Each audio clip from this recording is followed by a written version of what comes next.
It started with this man, Ferdinand Porsche. At the turn of the 20th century, he was on the ground floor of automotive technology. For the next 50 years, he helped advance the state of the art. Following World War II, Ferdinand and his son Ferry developed a new rear-engined sports car. It was assigned project number 356. It had an aluminum skin and an 1100cc motor. Some 50 examples were built in the late 40s prior to actual production of the steel-bodied 356 production cars. The first Porsche built was brought to the United States in 1982 for showing. We're now standing beside Porsche number 1, officially designated as Type 356/1. It's a mid-engine roadster. It was built in early 1948. It was first shown in May of 48. It was built in Gmünd, Austria, in what Porsche was to get started after World War II in, which was a converted sawmill. It has been restored within the last 2 years by the Porsche factory. Is here for the weekend as one of the cars that will be driven by the Porsche contingent. This car will be driven by Wolfgang Porsche, son of Dr. Ferdinand Porsche, Dr. Ferry Porsche. It has a two-piece windshield, as you can see. It was the only car that in the Gmünd series that had the 1130cc engines. The Gmünd coupes, which were built after this car, carried the designation of 356/2 and were built with the 1086cc engine because of the requirements of being under 1.1 liter to run in that class. From the beginning, Porsche saw racing as an avenue to promote and develop their production cars. From the 356, a continuing series of race cars was developed based on the original 1100cc air-cooled engine. Aerodynamics was important and allowed Porsche to compete against cars with larger displacement engines. Endurance races like the Carrera Pan American was Porsche's forte, but private owners of 356 coupes and speedsters also liked the reliability offered to them.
Bodies were offered in several variations, always under 2 liters. They were the foundation for Porsche's reputation as a giant killer, always going after cars with engines 2 or 3 times as large as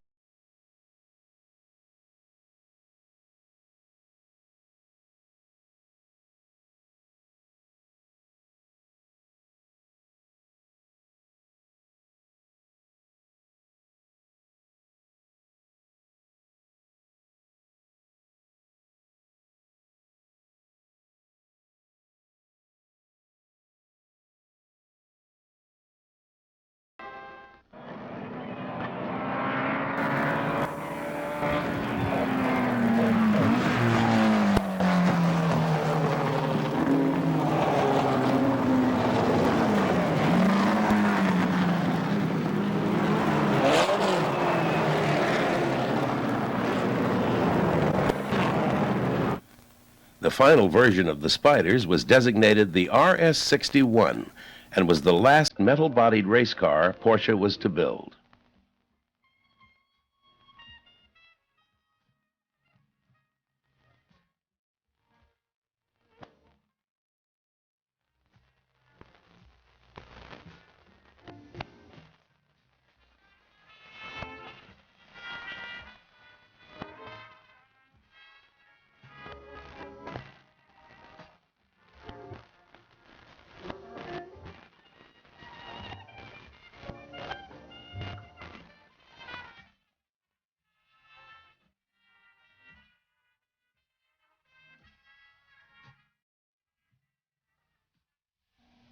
1964 saw the introduction of the 904 GTS. Its fiberglass body was bonded to a steel box section frame. It offered a high strength-to-weight ratio, but proved difficult to repair after racing shunts. The familiar 4-cam power plant was used, but in 2-liter form, producing almost 200 horsepower using 2 double-barrel Weber carburetors. The gearbox was taken from the recently developed 911 and fitted with a quick-change gear cluster. Although suitable for street driving, the 904 quickly proved it was a world-class race car. Just over 100 904s were produced, with a handful receiving the newly developed 6-cylinder 911 engine.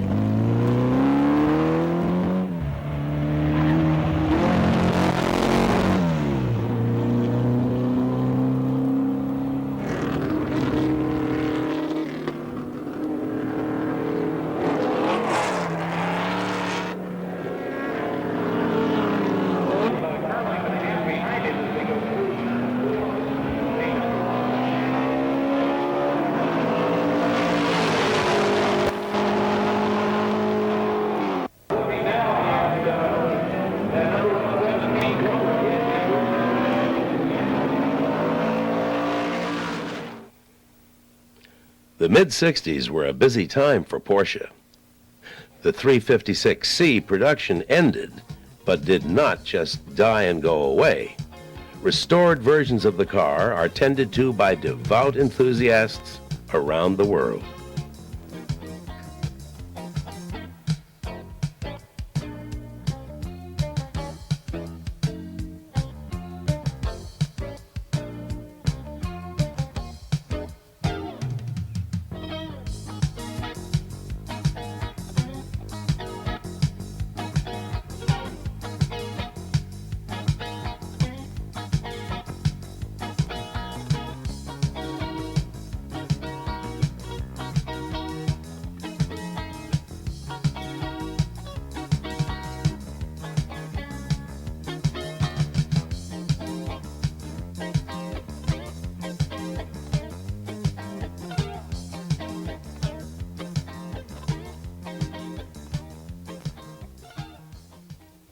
Well, this car is a 1951 356 coupe. It's chassis number 10666.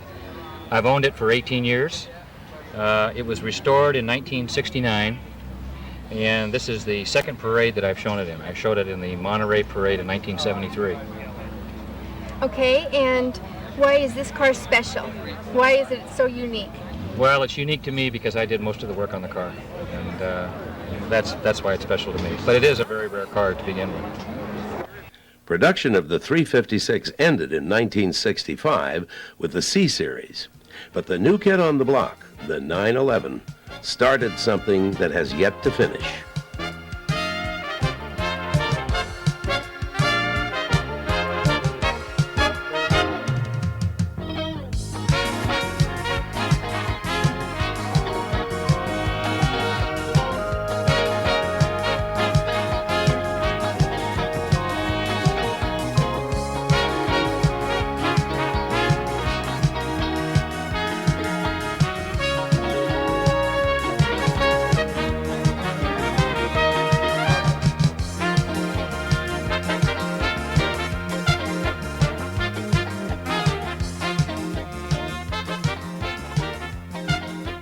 To take full advantage of the 6-cylinder engine, Porsche developed the Carrera 6 in 1966. Its fiberglass body sported gull-wing doors and was the first car Porsche produced that was not street legal in Germany. About 50 Carrera 6s were built. This one with fuel injection ran in a prototype class, while the carbureted versions were placed in a sports car category. How well did the car do?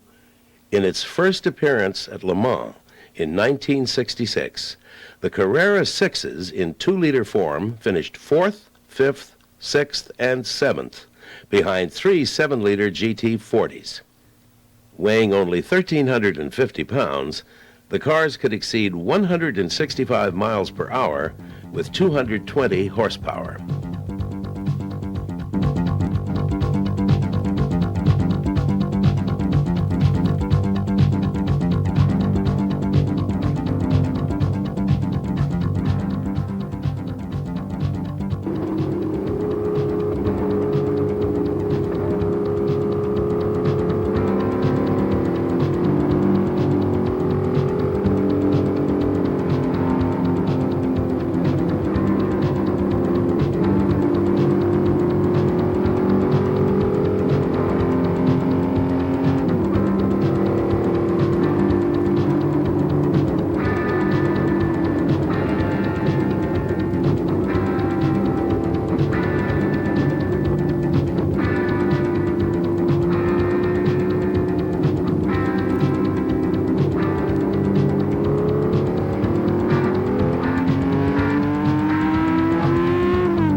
quick succession of race cars followed the Carrera 6.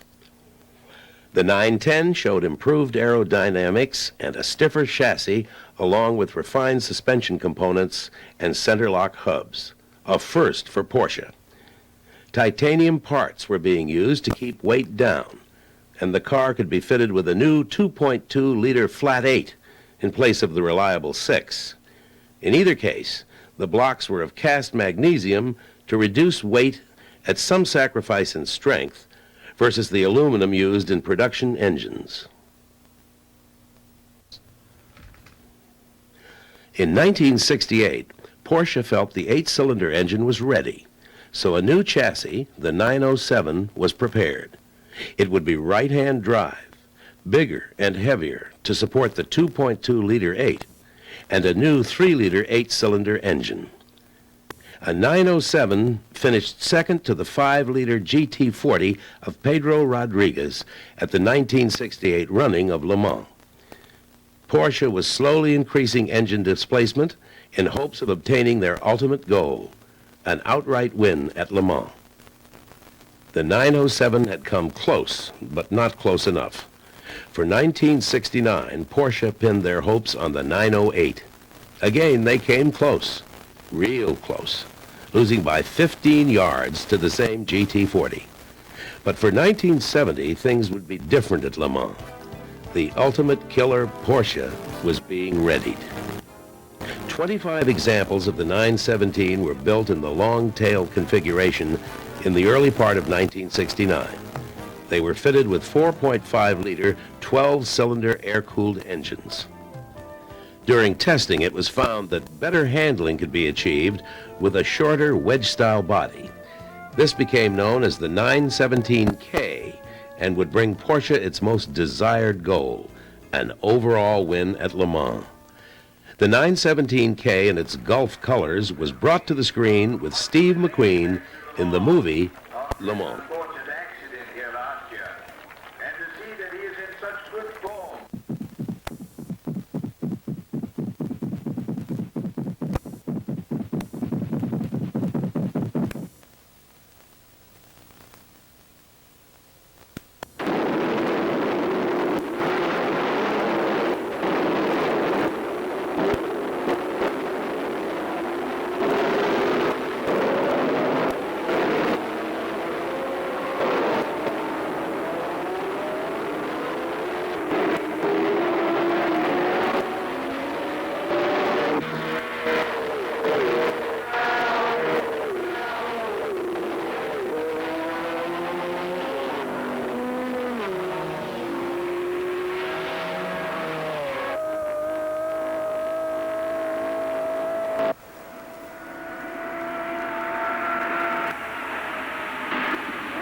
surviving 917s still appear at vintage events and bring with them those great 12-cylinder sounds.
Turbocharged versions of the 917 dominated the Can-Am series in the early 70s, none more so than the 917-30 of Mark Donohue.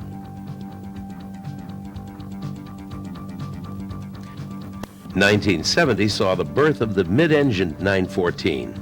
The affordable Porsche was mid-engined and could be had with a 4- or 6-cylinder engine. Its neutral handling characteristics made it popular with the racers. Used 914s are more often than not modified for the track. Some have seen more than 15 years of nothing but fast-paced driving.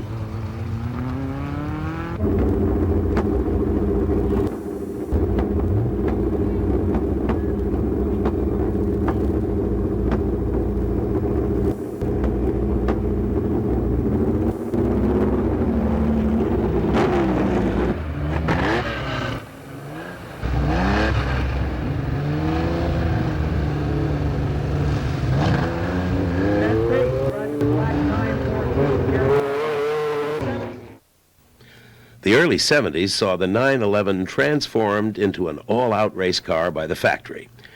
By 1974, the RSR was in 3-liter form with over 300 horsepower, slide valve fuel injection, and 917 brakes on titanium hubs. This was no cafe racer. The RSR won races with greater frequency than any Porsche before it.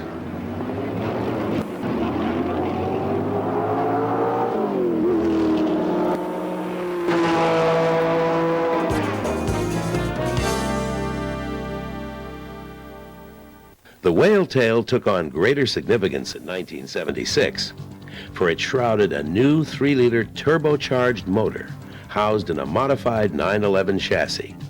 With 234 horsepower, the 930 brought new respect for Porsche, for its speed and acceleration were in the same league with Ferrari and Lamborghini.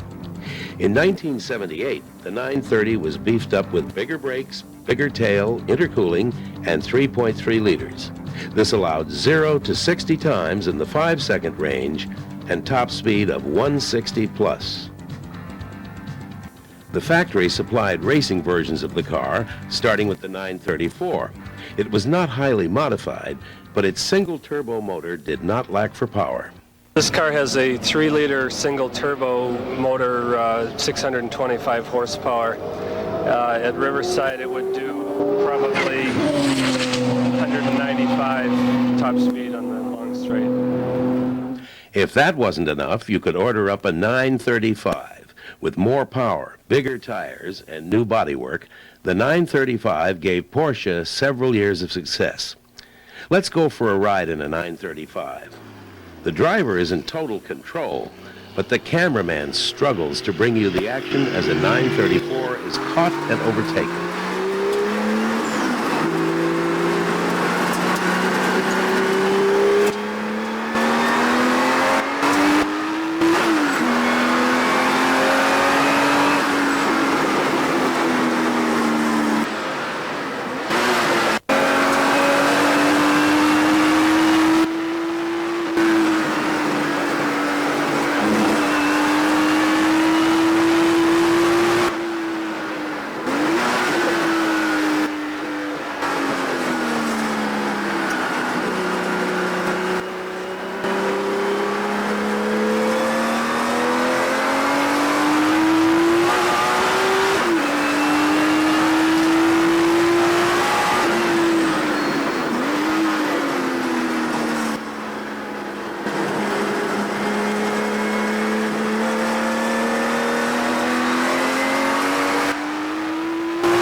The 911 remained Porsche's bread and butter through the 70s, but was joined by two totally new models. The 924 with its water-cooled engine in the front. It gave way to the 944 in 1983. With a new engine and bolder lines, it was quickly accepted by enthusiasts. It was suddenly okay to own a Porsche that was not air-cooled. The 928 was reaching a completely new segment of the sports car market. With a powerful V8 engine and a luxurious feel and ride, it offered features not found on previous Porsche models. The 911 SC and subsequent Carrera carried the die-hard 911 fans into the 80s. But the turbo was back in 1986 after a 6-year absence.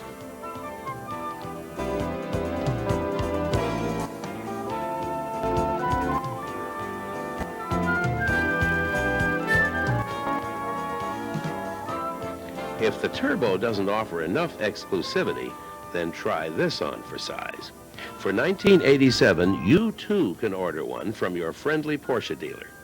If you put an $80,000 check on the table, you won't see a lot of change.